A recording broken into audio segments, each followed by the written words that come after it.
بسم اللہ الرحمن الرحیم۔ معزز خاتم حضرات، السلام علیکم ورحمۃ اللہ وبرکاتہ۔ جو انسان انکار کے راستے پر چلتا ہے اس کے پاس سوائے اعتراضات کے اور کچھ بھی نہیں ہوتا۔ سابقہ سبق میں آپ نے سنا کہ منکرین نے امام الانبیاء محمد رسول اللہ صلی اللہ علیہ وآلہ وسلم کی رسالت پر ایک اعتراض یہ کیا کہ یہ کیسے رسول ہیں صلی اللہ علیہ وآلہ وسلم جو کہ کھانا کھاتے ہیں، بازاروں میں چلتے ہیں۔ آج کے ہمارے سبق میں انہی ظالموں کا دوسرا اعتراض پیش خدمت ہے، اور پھر انشاءاللہ اس کا جواب بھی اللہ تعالیٰ کی طرف سے جو آیا وہ آپ کی خدمت میں رکھوں گا۔ معمول کے مطابق سب سے پہلے آیت مبارکہ کی تلاوت کرتے ہیں۔ اعوذ باللہ السمیع العلیم من الشیطان الرجیم۔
معزز خاتم حضرات، اللہ ملک العلم رب الجلال والاکرام کی پاکیزہ کتاب قرآن مجید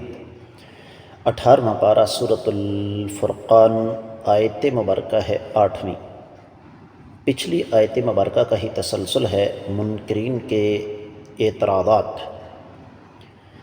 منکرین کا یہ کہنا ہے کہ او یا پھر یلقا ڈال دیا جاتا الیہ اس رسول کی طرف کنزن کوئی خزانہ، او یا پھر تکونو ہوتا لہو اس کے لیے جنتن کوئی باغ، یأکلو یہ رسول صلی اللہ علیہ وسلم کھاتے منہا اس میں سے۔ وقال اور کہا الظالمون ظالموں نے ان تتبعون تم نہیں پیروی کر رہے الا مگر رجلا ایسے آدمی کی مسحورا جس پر جادو کر دیا گیا ہے۔ بامحاورہ ترجمہ سماعت فرمائیے گا۔ یا اس ہستی مقدسہ کے پاس کوئی خزانہ ہی ڈال دیا جاتا، یا اس کا کوئی باغ ہوتا جس میں سے یہ کھاتا، اور ان ظالموں نے کہا تم ایسے آدمی کی پیروی کر رہے ہو جس پر جادو کر دیا گیا ہے۔ معزز خاتم حضرات، امام ابن کثیر رحمۃ اللہ علیہ نے اس حوالے سے کوئی لمبی چوڑی تفصیل بیان نہیں کی۔ پہلی بات تو یہ بیان فرمائی کہ جو خزانے کی بات ہے ان کے زعم کے مطابق رسول کے پاس کوئی لمبی چوڑی جائیداد دولت ہونی چاہیے جس سے یہ کھائے پیے، یا پھر رسول صلی اللہ علیہ وسلم کے پاس باغ ہونا چاہیے جہاں دنیا جہان کا ہر پھل موجود ہو، کھانے پینے کی فکر ہی نہ ہو۔ لیکن اللہ تعالیٰ کی حکمت کچھ اور ہے۔ دیگر کتب تفاسیر کا جائزہ لیا جائے تو اہل علم نے اس حوالے سے سب سے پہلی بات تو یہ بیان فرمائی کہ کفار ان کی سوچ، ان کی فکر مادہ پرستی تک محدود ہے، اور آج اگر ایک مسلمان اپنی سوچ اور اپنی فکر کو دولت کے ارد گرد گھماتا ہے کولو کے بیل کی طرح، تو سمجھ لیجئے کہ وہ بھی کافروں سے متاثر ہے۔ امام ابن القیم رحمۃ اللہ علیہ نے الصواعق المرسلہ میں لکھا، پھر تفسیر زمخشری، تفسیر ابن جریر، اسی طریقے سے تفسیر صعبی، اضواء البیان وغیرہ میں یہ لکھا ہے کہ اہل مکہ یہ کہتے تھے کہ محمد رسول اللہ صلی اللہ علیہ وآلہ وسلم کے پاس لمبا چوڑا خزانہ کیوں نہیں آتا، یہ اس قدر فقر و فاقہ کی زندگی کیوں بسر کر رہے ہیں، مادی سوچ کہ جناب دنیا میں عزت اس کی ہے جس کے پاس پیسہ ہے، حالانکہ ہمیشہ پیسے کی عزت نہیں ہوتی۔ رب کائنات نے سورہ ہود میں ایک بات بیان فرمائی ہے، فَلَعَلَّكَ تَارِكٌ بَعْضَ مَا يُوحَىٰ إِلَيْكَ وَضَائِقٌ بِهِ صَدْرُكَ أَن يَقُولُوا لَوْلَا أُنزِلَ عَلَيْهِ كَنزٌ أَوْ جَاءَ مَعَهُ مَلَكٌ إِنَّمَا أَنتَ نَذِيرٌ، کہ ہو سکتا ہے آپ کی طرف جو وحی کی جا رہی ہے آپ اس میں سے اس کا کچھ حصہ چھوڑ دیں اور آپ کا سینہ تنگ ہو، اس وجہ سے کہ یہ ظالم کہہ رہے ہیں کہ آپ پر کوئی خزانہ کیوں نہیں آتا، یا آپ کے پاس کوئی فرشتہ کیوں نہیں آتا آپ کے ساتھ، آپ تو صرف اور صرف ڈرانے والے ہیں۔ اللہ تعالیٰ یہاں سمجھانا یہ چاہتے ہیں کہ رسول صلی اللہ علیہ وسلم ان کا معیار دنیاوی معیارات سے کہیں زیادہ بلند و برتر ہے، ان کی ذمہ داری پیسے اکٹھے کرنا، باغات، کھیتیاں یا مال و دولت اکٹھی کرنا نہیں ہے، بلکہ رسول صلی اللہ علیہ وسلم کی ذمہ داری تو یہ ہے کہ لوگوں کو اللہ تعالیٰ کے عذاب سے ڈرائیں، جہنم کے راستے سے ہٹا کر جنت کے راستے پر چلنے کی دعوت دیں۔ بالکل اسی طریقے سے فرعون نے بھی سیدنا موسیٰ علیہ السلام کے بارے میں یہی کہا تھا، فَلَوْلَا أُلْقِيَ عَلَيْهِ أَسْوِرَةٌ مِّن ذَهَبٍ أَوْ جَاءَ مَعَهُ الْمَلَائِكَةُ مُقْتَرِنِينَ، سورہ زخرف کی 53ویں آیت مبارکہ ہے کہ فرعون کہنے لگا اگر یہ موسیٰ علیہ السلام واقعی اللہ کے سچے نبی اور رسول ہیں تو ان پر سونے کے کنگن کیوں نہیں آتے، یا پھر یہ اپنے ساتھ فرشتے لے کر کیوں نہیں آئے۔ اگلی بات یہ کہی، او تکون لہ جنت یأکل منہا، اس کا معنی یہ ہے کہ محمد رسول اللہ صلی اللہ علیہ وسلم کے پاس ایسا باغ ہونا چاہیے جس میں ہر قسم کے پھلدار درخت ہوں اور ان کو کھانے پینے کی کوئی فکر ہی نہ ہو۔ امام ابن جریر نے اپنی تفسیر میں اور ابن الجوزی نے زاد المسیر میں یہ لکھا، امام زمخشری بھی کہتے ہیں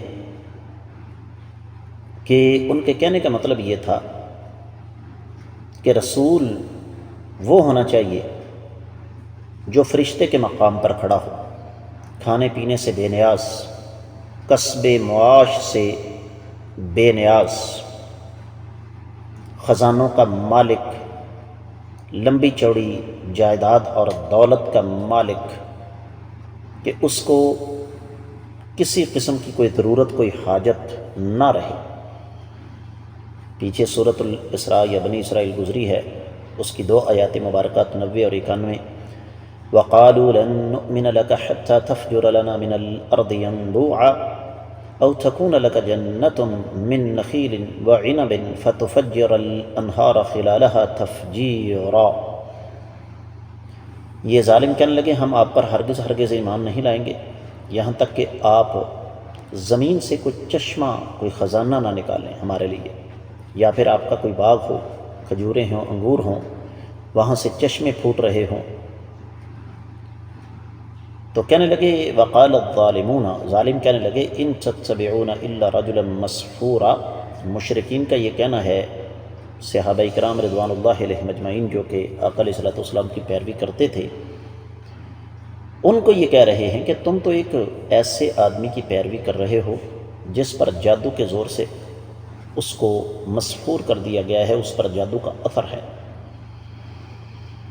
امام ابن جریر، امام سمرقندی، امام ابن ابی زمانین، امام واحدی وغیرہ نے تفسیر ابن جریر، تفسیر سمرقندی